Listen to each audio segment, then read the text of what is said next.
Kaindik-hindik yata mga kababayan yung future natin.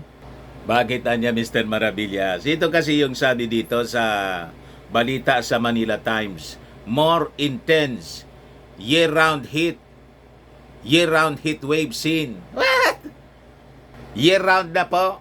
Hindi lang yung seasonal. Buong taon mga kababayan. It is expected in the coming years. Nagsisimula na po ngayon mga kababayan. And in fact, makikita ninyo ito sa mga bansa na nasusunog ngayon. Di ba? Yung Hawaii, yung Maui Island, na marami yung namatay sa sunog. Yung Spain nasusunog din po.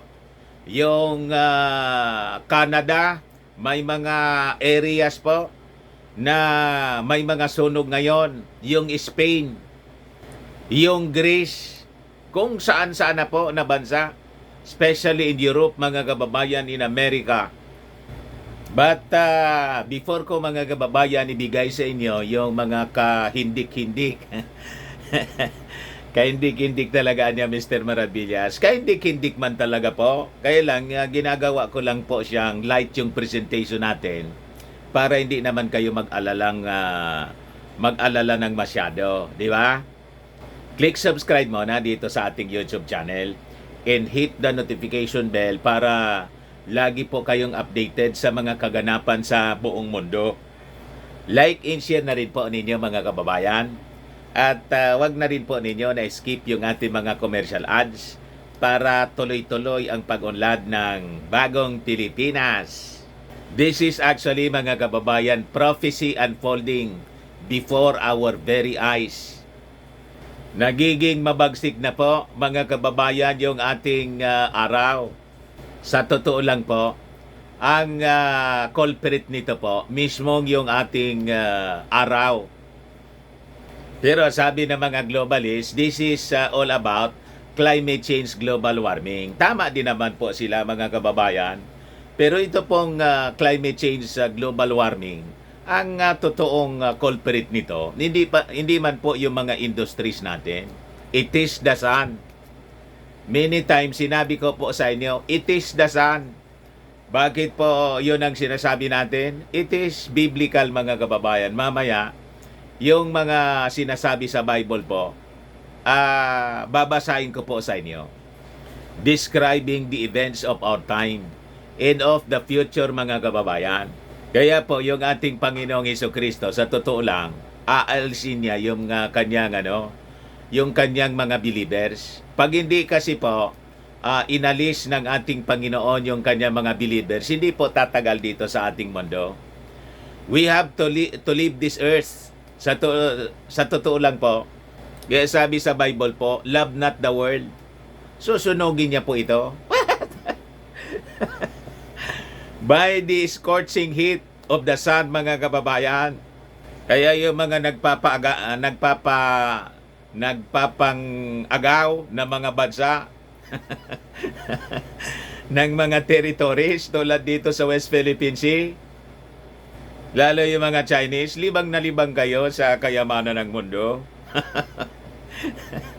Susunogin lang po ng ating Panginoon ang mga bansa sa mundo. Tingnan ninyo kung saan-saan na po yung nangyayaring heat waves and nagre-resulta po sa pagkasunog ng mga kagubatan, forest fires mga kababayan. Kaya yung mga solusyon ng tao na tree planting, maganda po mag-tree planting. Pero kung aasa lang kayo na mag-tree planting to save the world, hindi ninyo maliligtas ang mundo. Ang magliligtas po ng ating mundo at ng sangkatauhan, yung ating Panginoong Hesukristo. Pero yung tao sa pamamagitan ng reforestation, pagtatanim, maganda din po yon. But you cannot save the world. Kasi, tingnan ninyo, nagkakasunog lang po.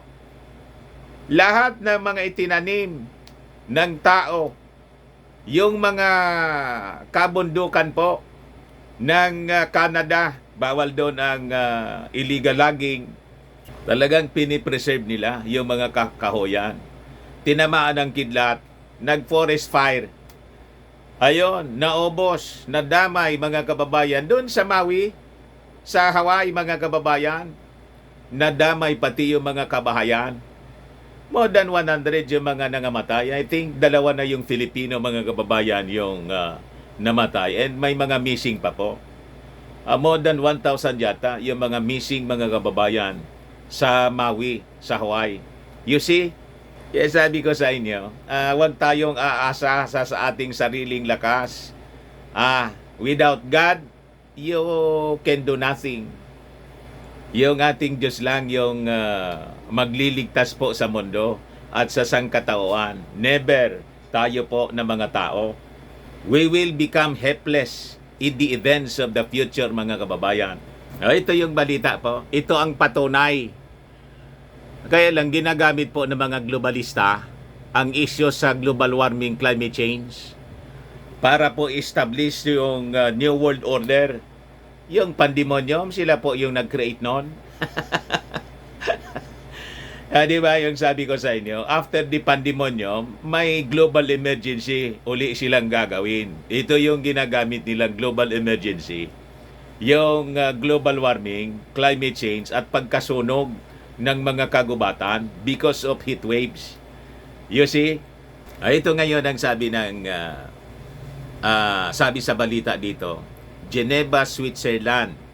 As Europe and other regions swelter, a UN researcher cautioned that climate change was enabling increasingly intense and long-lasting heat waves, which in some areas could soon begin to hit year-round. Buong taon na po. Dati seasonal lang po. Pag summer, tatama yung heat wave. Pero ngayon po, ang sabi nila, all year round. What? Sabi dito, could soon begin to hit year round in some areas sa mundo. Extreme heat has dominated the headlines in recent weeks. From the current heat dome, cooking much of Europe. Imagine yung mga terms na ginagamit nila. Cooking, niluluto na. Parang nasa oven na po yung Europe ngayon, mga kababayan. To heat fueled wildfires raging in Greece, Spain, Canada, and Hawaii. In soaring temperatures in the middle of the South American winter. Lalo't siyempre, nasunog yung mga kabundukan, lalong iinit po. Wala na yung forest cover, nasunog na. Di ba? So wala nang lilim na masisilungan, mga kababayan, yung mga tao. Open na siya. Parang disyerto na. Kaya lang abo ang makikita mo. Nangitim. Sunog yung paligid po. So lalong iinit po yung kapaligiran. Nahubaran yung bundok. Di ba? So nasayang yung mga pagtanim. At yung mga preserve na mga forest areas, yung forest cover na mga kababayan, hindi nga ginagalaw ng tao, binawal, preserve siya. Preserve. Nasunog lang po because of the heat wave. Pagtama ng heat wave, aambon, pagkatapos kikidlat. Baka niya Mr. Maravillas, kasama na dito yung energy weapons ng malamang yung iba po parang ginagamitan na ng energy weapons and weather manipulation para i-push nila yung kanilang agenda, mga kababayan, for gusto nilang baguhin po ang landscape ng mundo. At yung gagamitin nila, mga kababayan, na energy sources natin, papalitan na kasi nila. Kailangang renewable, clean energy na niya. Di ba? Dapat niya, environment friendly. Di ba yung, that is the narrative ng United Nations? May agenda po sila. So kasama na siguro yung mga pananabutay. Conspiracy theory ka na naman anya, Mr. Maravillas. Malamang yung conspiracy theory natin, mga kababayan, ay malapit sa katotohanan. May kasama ng sabotage other than the natural phenomenon. Sinasabayan nila yung natural phenomenon, mga kababayan. So sabi rito sa balita, heat waves are beginning earlier, lasting longer, and becoming more intense. Sabi po ni John Nairn, a senior extreme heat advisor at the UN's World Meteorological Organization, told Agence France Press in an interview, it's the most rapidly emerging consequence niya of global warming that we are seeing in the weather systems. Sabi po niya, whatever, stressing that this was in line with scientific predictions. Kita na ninyo? Mamaya babasahin ko sa inyo ano ang sinasabi sa Bible po of our future. Magkikita ninyo kung anong sinasabi ng mga so-called climate experts 2,000 years ago and more than 2,000 years ago. Dinescribe na siya, mga kababayan, in the Word of God na yun ang mangyayari sa ating panahon. Kita ninyo, mas advance yung binabasa kong libro po. So sabi niya, people are far too relaxed about the signs. Yung mga tandaan niya. Sa kanila, natural science ito. Environmental science. Pero sa Word of God, this is prophetic science. Mga kababayan, the signs of the times. The science has been saying this is coming your way and this is not where it stops, sabi po niya. It will only get more intense and more frequent. One reason he explained was that global warming anya appears to be leading to our weakening of the global jet streams, air that flows high in the Earth's atmosphere. So, unti-unti na pong nire-recognize nila na walang kinalaman sa human activity. It is all natural. The source of the extreme heat, mga kababayan, it is actually the sun. There will be signs in the sun, and in the moon, and in the stars, and upon the earth, perplexity among nations. Yan po ang sinasabi sa Word of God. That is exactly yung nangyayari ngayon, mga kababayan. So sabi niya, as the jet stream waves grow slower and wavier, they allow weather systems to become parked in one spot for longer anya. You can get a summertime situation where you get persistent heat waves. Sunod-sunod na anya. Na heat waves yung mangyayari. And the heat just builds and builds and builds because the wave is not moving on. Nakakonsentrate, nakapark nga. So mainit siya. Hindi na siya umaalis yung init. Dati, pagtapos ng summertime, mga kababayan, papalit yung yung panahon, yung dating season po. Dito sa atin, dalawang season. Summertime or dry season and wet season. Sa ibang bansa, in Europe, in America, 4. Summer, winter, fall, and spring. Di ba ganon yung cycle po?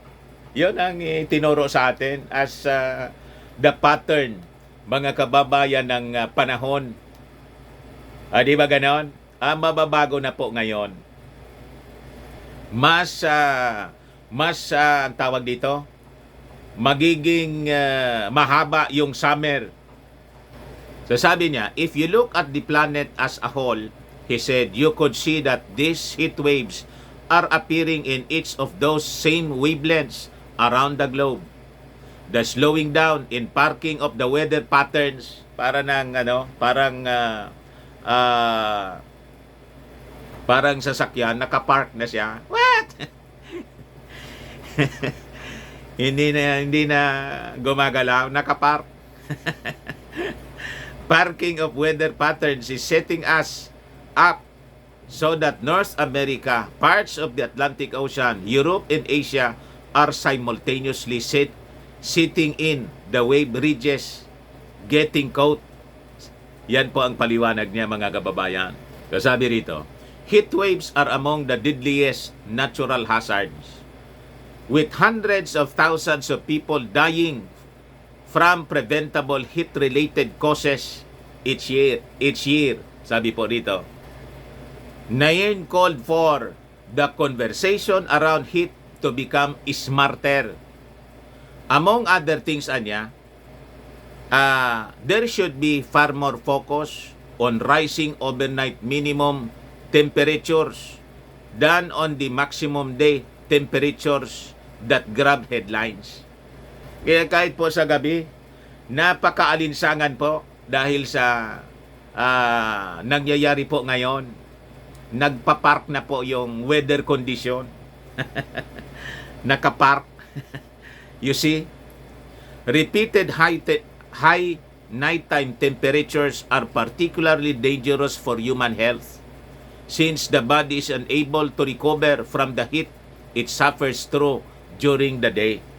Mainit na sa araw, we are expecting na sana bababa yung temperatura po sa gabi kasi wala na yung araw. Gabi na eh.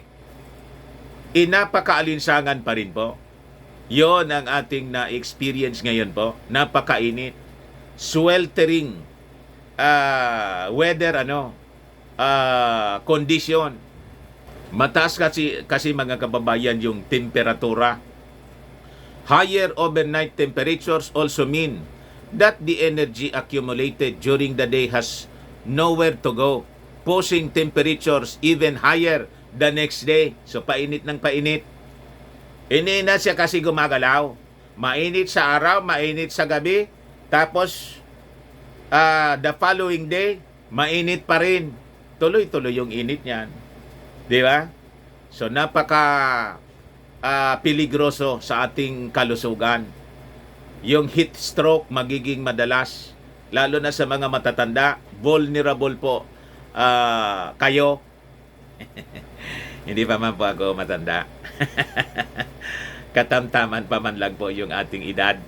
So sabi rito, the fact that minimum temperatures are rising faster than maximums is thus pushing excess energy into longer periods of higher temperature, sabi po ni Nairn. Ito yung nararamdaman natin ngayon. Napakaalinsangan, mga kababayan. Hindi na gumagalaw. Nakapark yung weather pattern na bago na po. It's cumulative. So heat waves are becoming much more dangerous, sabi po niya.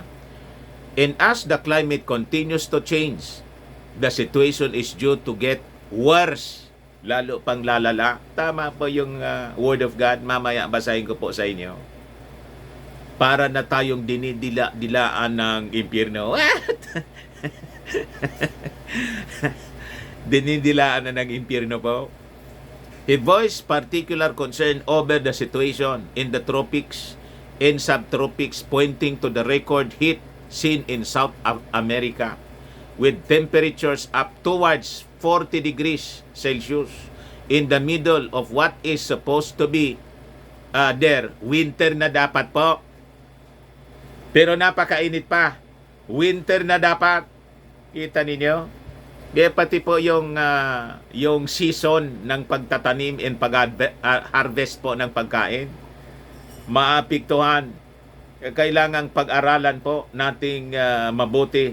Mababago lahat. Kaya kung yung production natin ng pagkain bababa, wala pong kinalaman doon yung ating Pangulong Bongbong Marcos. Baka matuligsa yung ating Pangulong Bongbong Marcos. It is the effect of the, natural phenomenon. Ngayon, pero sufficient ngayon yung pagkain natin. Tinatago lang ng mga negosyante. Kaya nga nag-raid yung yung mga authorities natin kasama si Speaker Martin Romualdez, at sabi sa balita yung nakumpiska, iho-hold na yun ng gobyerno. Once na patunayan na talagang hinord nila,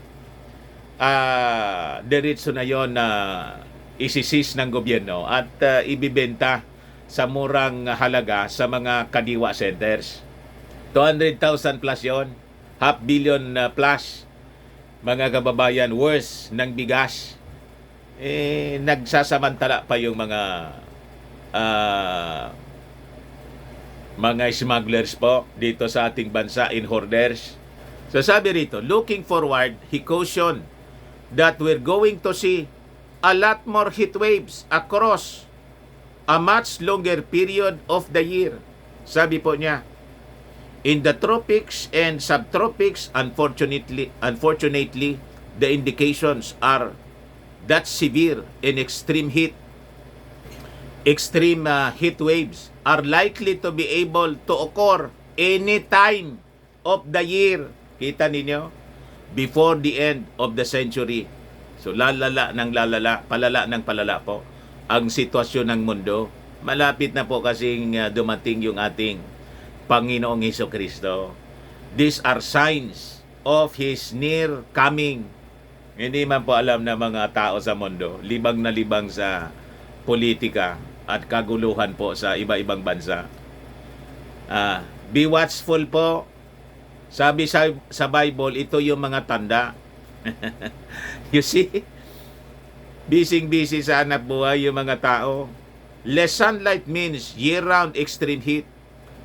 Heat waves are not expected at other latitudes, but NIRM stress that there too will be seeing more unseasonably warm periods even in winter. Kahit sa winter po, hindi na malamig ang winter, magiging mainit na rin po. What?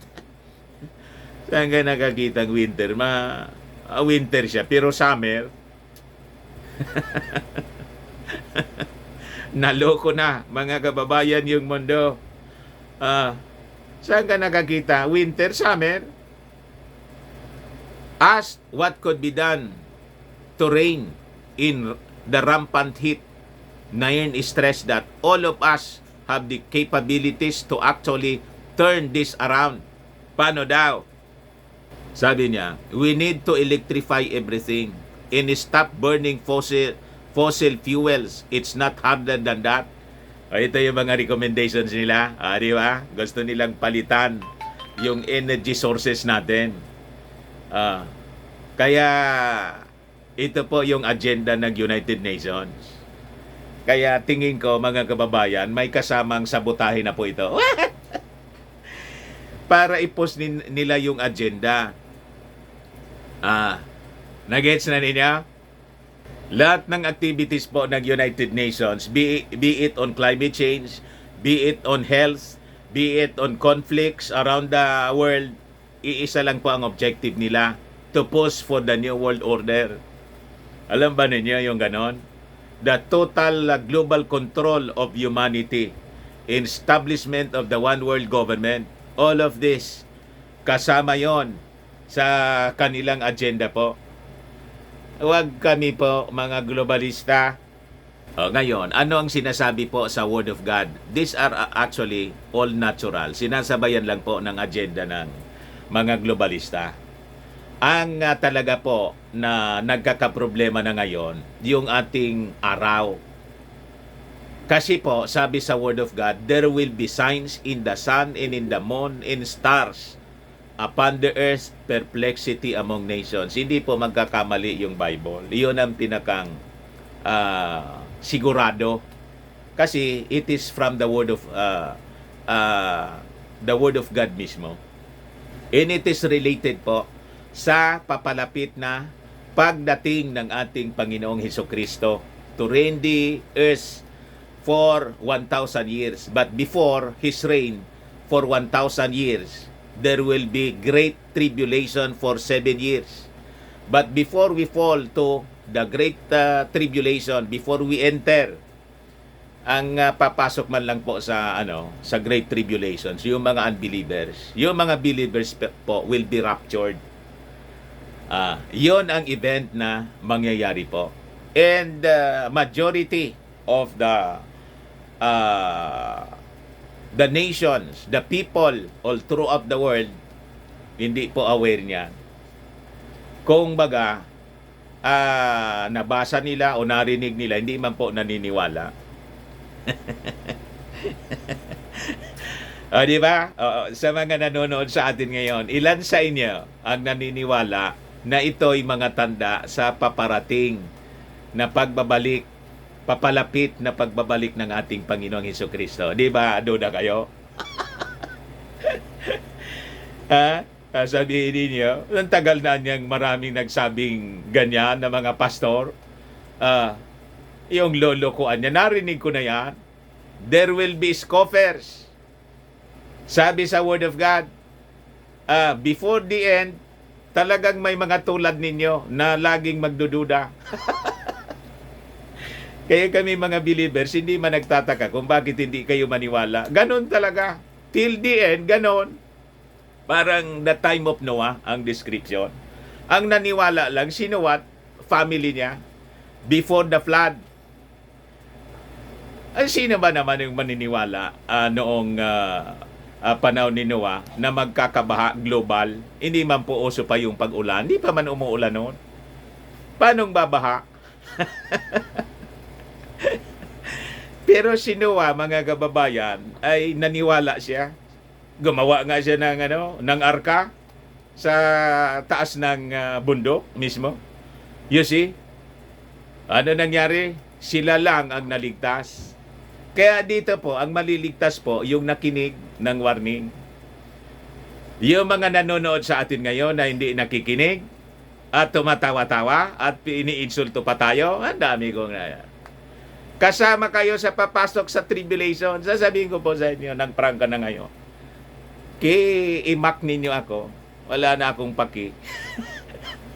Diba? Yung maniniwala, maliligtas. Ang hindi maniwala, you'll be damned. Damnation. Straight ahead, great tribulation. Next exit, sabi ko sa inyo, rapture. Now is the time of salvation. Sunday ngayon. Makinig kayo sa warning. Huwag pilosopo. Pagsisisihan ninyo tulad ng panahon ni Noah. Naubo silang lahat. Sa bagay, may pakinabang din. Alam ninyo kung bakit? Lahat ng mga tao, kasama yung mga hayop and vegetation, naging panggatong sila. The fuels, the fossil fuels na ginagamit natin ngayon, galing yon sa lahat ng nalibing sa baha. Alam ba ninyo na ganon? Ang nangyari, kahit i-research ninyo, this is scientific po.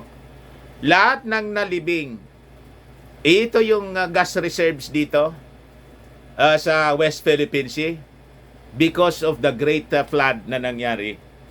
Nalibing sa ilalim, yon ang gas. At mga fossil fuels in the Middle East, galing yon sa nalibing na mga tao, mga hayop, naging panggatong po ng ating mga makinarya. What? May pakinabang din yung mga unbelievers noon.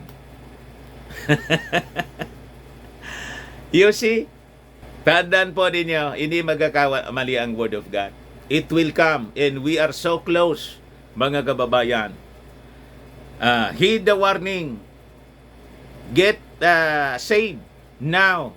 Accept our Lord Jesus Christ as your personal Lord and Savior. Yeah. Ang atol ko po sa inyo. You see? Repent habang may panahon pa. Invite Him. Ngayon na po mismo. Ayun sabi dito sa James chapter 1 verse 11. Ano daw ang mangyayari? For the sun rises with a scorching wind and withers the grass, and its flower falls off, and the beauty of its appearance is destroyed. So too the rich man in the midst of his pursuits will fade away. Kaya yung mga sige lang po ang payaman at nakalimutan yung ating Panginoon, sige lang. Tulad ng mga Chinese. Payaman kayo, gusto ninyong kamkamin pa yung aming territory. Masusunog lang po itong ating mundo. But our territory, we will defend it. It is our obligation and it is our right to defend our country. Hindi namin pahintulutan na kamkamin ninyo yung amin. Kasama din sa Word of God yung pagsabi na prepare for war. Many times na sambit ko na po yun sa inyo. May balance po, mga kababayan. Anong sabi sa Revelation chapter 16 verse 9? The fourth angel poured out his bowl on the sun, and the sun was given power to scorching people, to scorch people with fire. Kaya yung nakikita na-experience natin ngayon, prelude to the Great Tribulation, the events, unfolding events, mga kababayan.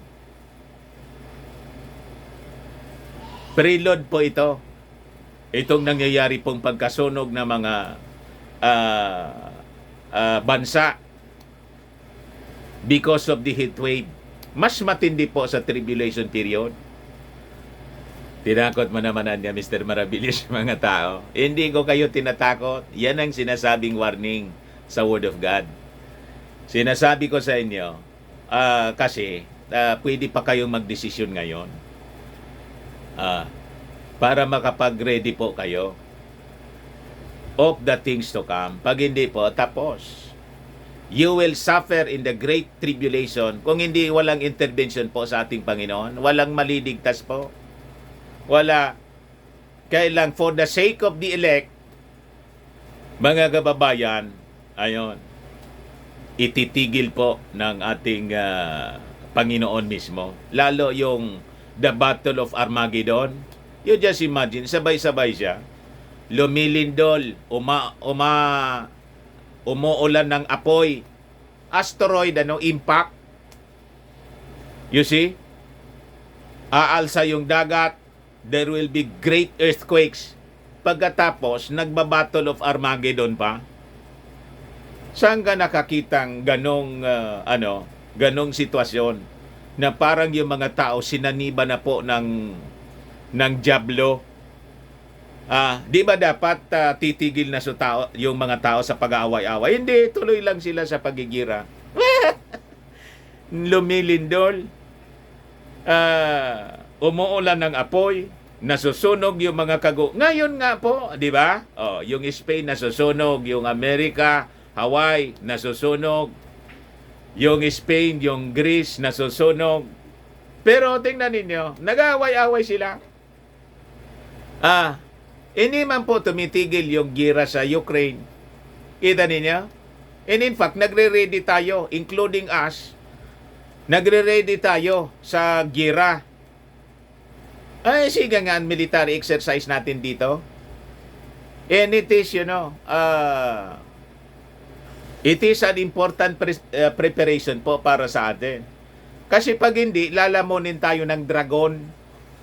Sino anyang dragon, Mr. Maravillas? Yung China. Yung China po, ang simbolo niya, dragon. Ano ang dragon sa Bible? I-search na lang po ninyo kung ano ang dragon sa Bible. You see? Lalamunin tayo nila. So, hindi natin hayaan na lamunin tayo, kaya nakikipag-military exercise tayo sa Amerika, ngayon sa Australia, at kailangang magpatrolya. Pag hindi po, lalamunin tayo nila. So it is important, it is an important action.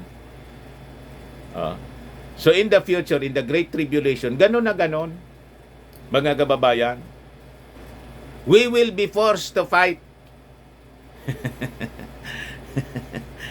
Kita ninyo? Anyway, yun man lang po. Baka lang gusto ninyo po itong itry. Firmax Firming and Lifting Cream, pinapahid po sa mga pulses and affected area. Mainam po sa paninigas ng mga kaso-kasuan. Ito naman po, Automax Radiant Serum. Sa mukha naman yung application. Anti-aging siya. You will look 10 years younger than your age. Sa mga cancer patients naman po, baka lang gusto ninyo itong itry. Ningxia Red Mix Fruit Drink. Hindi man po siya gamot, food supplement siya. Kaya lang, gawa siya mga kababayan sa goji berry. Yung goji berry may anti-cancer properties. Ayos. O yung mga inquiries ninyo po, dumiretso na lang kayo sa aming messenger sa Facebook para masagot namin agad. Ako po si Dante Maravillas. Be safe po! Be safe! Bye-bye. God bless.